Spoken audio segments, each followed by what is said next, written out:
Nagtataka ka ba kung bakit minsan ang hirap mag-connect sa friend o sa crush mo? Parang may invisible wall, di ba? Ito ay maaaring dahil sa iyong attachment style. Isipin mo na parang traits ito ng sim mo. Una, mayroong secure. Parang sim na laging green ng social bar. Confident sila at madaling magtiwala sa iba. Sunod, ang anxious. Sila yung sim na laging shiny checking phone. Nalulungkot sila kapag hindi agad nag-reply ang kaibigan. Pangatlo, ang avoidant. Mas gusto nilang mag-isa. Kapag may gustong maging super close, nakakaramdam sila ng stress. At ang pangapat, disorganized. Medyo magulo ang kanilang social patterns. Gusto nilang makipag-hangout, pero bigla na lang ika-cancel. Pero heto ang good news. Hindi ito permanenteng bug.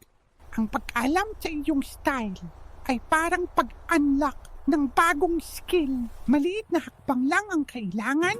Kung ikaw ay anxious, subukang huwag tingnan ang phone mo sa loob ng 5 minuto. Parang mini-quest yan para sa team mo. Ang mahalaga ay intindihin ang sarili mo. Dahil ang pag-level up sa relationships ay nagsisimula sa pag-level up ng self-love. Kaya mo yan.